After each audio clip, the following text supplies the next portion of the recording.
Hey guys, what's going on? Welcome back to Side Hustle Enterprise. I'm your favorite host, John Maz, and this, of course, is Market Moves Monday.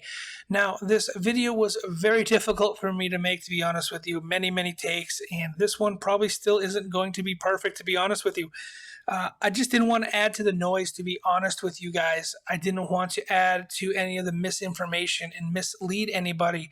I always encourage you guys who are subscribed to the channel and who are following me on Discord as well, who have joined the conversation, to keep that conversation going. Share your thoughts, share your opinions, and share information that you may have gathered and learned. The more information that we have, the stronger resolve we can build amongst ourselves.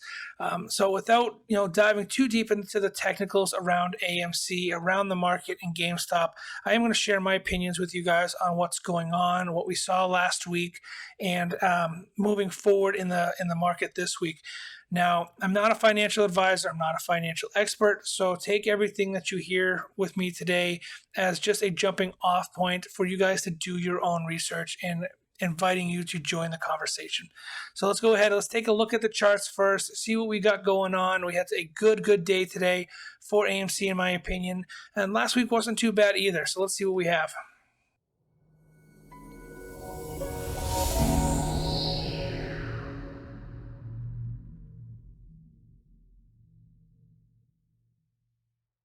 All right, so you can see we're getting close to extended hours here on the AMC trading day. Nice green day, in my opinion. Nice little flag pattern here for AMC. Friday wasn't too bad either. Had a nice little jump up on Friday, kind of downplaying all the FUD we saw throughout the week. Now, in my opinion, the reason we saw all that FUD and that heavy manipulation is because we had a potential gamma squeeze in the works. Unfortunately, so many people with FOMO and paper hands turned coat on us on the AMC apes and YOLO'd into Clover. Now, Clover had a little bit of a pump and it did okay. Some people got gains, some people lost money, some people are holding bags right now with Clover. Now, my opinion on what happened with Clover, now this is all speculation and this is all just kind of me reading between the lines in what had happened. So my thoughts are, we saw that run up with Clover, we saw that manipulation, and we saw all the hype around Clover, and that was all done by Citadel, in my opinion. And once we saw that volume enter Clover, they took it upon themselves to short and pull money out of it, causing the price to dramatically drop, leaving people with huge bags. Now, when the price dropped, this, in essence, gave Citadel a large amount of equity and liquidity that they needed to avoid being margin called. I think that's what their underlying goal was when they are, cashing out their cryptocurrency holdings, whether they're cashing out and doing, trying to pull these schemes with us and redirect your attention to some of these other stocks, is they're trying to avoid being margin called. They're trying to collect gains where they can by manipulating the market. Now, it worked a little bit. We did see a bit of a price drop and consolidation the past week. However, there are far more diamond-handed apes out there than paper-handed apes. So power to you guys that are still holding, that didn't believe the hype around Clover, that stuck to your guns like myself and just focused on AMC. Another thing to be said is, when I'm looking at these charts, guys, and the indicators that I'm pulling, is really difficult to do so in 1 minute charts. I know a lot of YouTubers and a lot of professional day traders like to use 1 minute charts, 5 minute charts, and so on, because they have the liquidity and the assets to do so. It can be very risky to look at those 1 minute charts. It's very difficult, in my opinion, to chart some of those charts. Take a step back. When you're trying to incentivize yourself emotionally or secure your emotional well-being when it comes to holding a position like this, take a step back, look at the forest through the trees. When in doubt, take a step back, right? So I look at the 1 hour chart, I look at the 1 day chart, I look at the 30-minute chart, being the lowest interval that I look at, and I look at the 4 hour chart. It gives me a better understanding of what is going on and what potential resistance lines may be in the works for AMC, whether it's a retracement down or resistance moving forward. That's how I am perceiving these charts. That is how I'm charting these charts. Mouthful, right? So, guys, just be careful of who you're listening to and who you're watching on YouTube, and take everything with a grain of sand, a grain of salt, whatever that saying is. And just be careful. I can't stress that enough. I want you guys to be careful. Now, in my opinion, AMC, although we did see a bit of a red week, it wasn't a bad week. We had good consolidation. Looking at the RSI band here at the bottom, we didn't dip below, we didn't dip above. It was a nice consolidation. It was a nice step. It stayed stable. The volume was okay. I know we had a little bit of a FOMO issue, a little bit of FUD going on. And that's, was a play to direct money and volume away from AMC, causing us to miss out on a potential gamma squeeze, in my opinion. We had a lot of option calls at this higher level that were going to expire in the money, which would have taken more money out of the hedge fund's pocketbook, right? Would have taken more money out of their wallet, if you will. So by that price dipping, we did consolidate a little bit. Yes, we did hold the best we could. However, we did miss a potential gamma squeeze. Moving forward in time, looking at where the price is now, looking at the momentum that we have in the volume, we could potentially see another gamma squeeze this week, this upcoming Friday the 18th. And now if we look at the option chain here, we have a massive, massive option chain, all the way from 50 cents all the way to $145. So we have a number of call options right now. Everything below $56 strike price is currently in the money. That is a lot of option contracts that are going to expire with some significant gains. Now, it's difficult, I know, to take a step back and try to calculate and look at all these numbers and see what's going on. We see some big ones kind of hiding in here, like around the $40 strike price. We have just under 101,000 call options that are set to expire at the $40 strike price on Friday. That's a lot of options, guys. That's a lot of contracts that are in the money right now.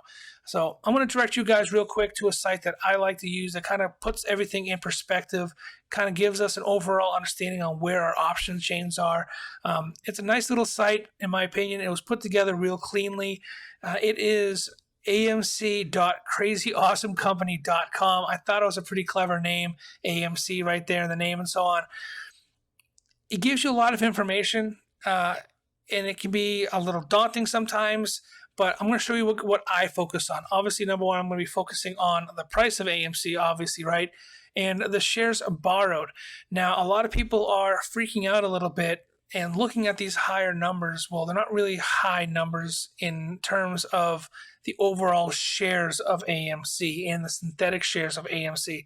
1 million shares, 2 million shares, 3 million shares really isn't a lot in terms of how much this company is being shorted. So don't panic. In my opinion, we are not seeing the short squeeze. The hedges are not covering their shorts based upon 100,000 shares available for borrowing. It's just not going to happen. Another thing to consider is a lot of banks and brokerages are blocking shorting of AMC and shorting of GME, along with a number of other securities. So that is, kind of keep that in the back of your mind, guys. When you're seeing these numbers and the shares available for borrowing, nobody's shorting.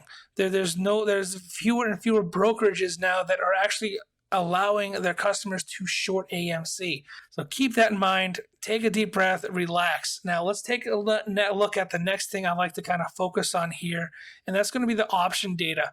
Now I'm going to be looking right here at the top. We have a February.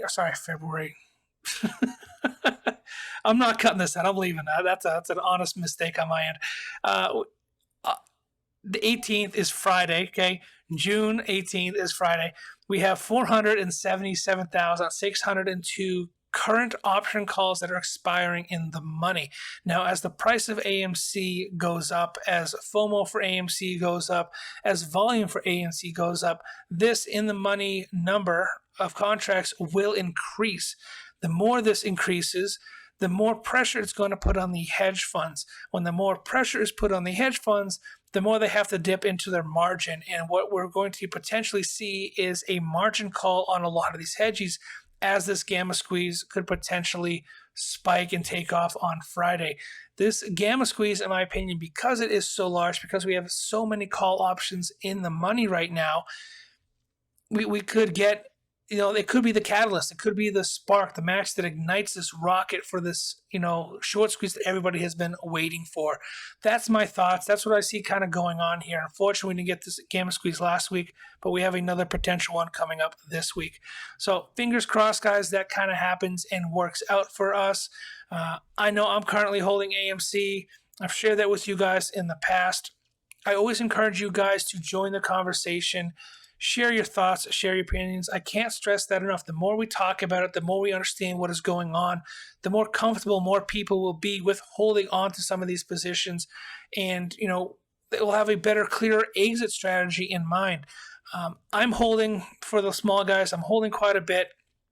I'm holding for the long haul. I want life-changing money. I mean, I could cash out right now and see some pretty significant gains, to be honest with you, but it's not life-changing gains.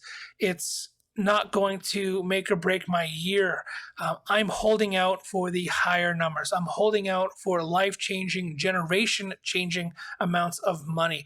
And I encourage you guys to, feel and get comfortable with what you are looking to gain from this short squeeze. Really ask yourself what you want out of it. And then kind of form your exit strategy around that. Now, I've shared my opinion with you guys today, and I've shared my opinions with Amigos PC as well. They have a podcast that should be airing today. I was lucky enough to be a guest on their podcast. We talked about cryptocurrency. We talked about Dogecoin and SafeMoon, so that's why I kind of skipped it in today's video. So if you want to hear me talk about cryptocurrency and my beliefs behind it and what we're seeing going on, slide on over to their YouTube channel and their podcast. I'll link it in the description down below and listen to me ramble on even more about cryptocurrency. I do have one last thing to share with you guys before I let you go, and that is some cool merch that I've put together. I worked, fairly hard on it. I tried my best to kind of put something together that everybody would like and, get a kick out of. It had a bit of a Hawaiian theme and tropical shirt theme going on last week, so I put this together. This is the Tropical Ape collection for Side Hustle Enterprise. We got a little bit of an ape here sitting in a nice lounge chair, drinking his fruity cocktail underneath an AMC umbrella, surrounded by some tropical themed parrots and toucans and whatnot. Now, it does come in both shirts, leggings, and socks, whatever you guys, are into. I try to cover as many bases as I possibly can. Hopefully you guys like what you see. They're great quality shirts. I have a number of them myself. They're super comfortable. So check them out. Join the cause, support the channel that way if you want. You can also slide over to Discord and check out the new revamped Discord over there and join Patreon or become a member here on YouTube. Lots of ways to support the channel and support the growth and just give back to everybody who has already joined in the group. I do my best to share accurate and up-to-date information with you guys, but of course, by the time I release this, something may have been changed. By the time you listen to this, something may have been changed. So share your thoughts, share your opinions, share your comments down below. Make sure you hit that like button, hit that subscribe button. And of course, remember, I go live every Wednesday. So if you really want to stick it to me, you really want to join in on the conversation, you can always chat with me on YouTube, but you can join in on the voice channel over on Discord and come live with me and talk about your thoughts right here on YouTube. So I encourage you guys to do that. I welcome just about everybody as long as you're respectful. I encourage you to come stop on by. So until Wednesday when we do the live stream, guys, be safe, be careful where you invest your money, and don't forget to think about yourself and think about your family and what you want out of this whole thing going forward. So see you Wednesday, guys. Enjoy.